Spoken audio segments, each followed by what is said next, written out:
Nepal, a land of towering mountains, is also home to incredible history. Among its treasures was the Dharara Tower. This tall and beautiful structure was a source of pride for the Nepalese people. It stood for centuries, a testament to their rich culture and resilience. People came from all over to admire its height and the view from its top. The Dharara Tower wasn't just a building, it was a symbol of Nepal itself. The tower was originally built in 1832 by Prime Minister Bhimsen Thapa. It was meant to be a watchtower, a place to see across the valley and keep the city safe. Over the years, it became a beloved landmark. Families would share stories of their visits, and its image was printed on banknotes, forever linking it to Nepal's identity. The Dharara, however, also had a history of facing challenges. Earthquakes in 1834 and 1934 had damaged the tower, reminders of the powerful forces beneath the Earth's surface.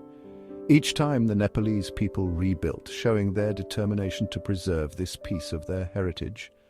Little did they know that another even stronger earthquake was to come, one that would test their strength and resolve like never before. On April 25, 2015, tragedy struck Nepal.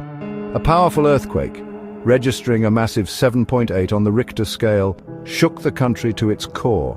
The epicenter, located about 80 kilometers northwest of Kathmandu, unleashed a wave of destruction that ripped through the region. Buildings crumbled, roads cracked and split, and ancient temples were reduced to rubble. The ground beneath, once solid and familiar, turned treacherous and unpredictable. The earthquake's impact was immediate and devastating. Dust filled the air, obscuring the once clear Himalayan views. The cries of people trapped beneath the wreckage echoed through the streets. The earthquake's tremors were felt as far away as India, Bangladesh, and Tibet, a stark reminder of nature's raw power. For the people of Nepal, it was a scene of unimaginable chaos and loss. The earthquake had struck on a Saturday, a day when families were out and about enjoying their weekend. The streets, usually bustling with life, were now filled with fear and uncertainty. To understand the collapse of the Dharara Tower, we have to look beneath the surface, into the Earth itself. Our planet's outer layer, the crust, isn't one solid piece. It's broken up into giant pieces called tectonic plates, which fit together like a giant jigsaw puzzle. These plates are in constant, albeit very slow motion, driven by the heat deep within the Earth's core. They push against each other, pull apart or slide alongside one another. This movement isn't always smooth. Most earthquakes, including the one that struck Nepal, happen at the boundaries where these plates meet. The Indian plate, carrying the Indian subcontinent, has been pushing northward into the Eurasian plate for millions of years. This collision is a slow-motion squeeze, but it builds up tremendous pressure along the fault lines where the plates meet. Imagine bending a stick.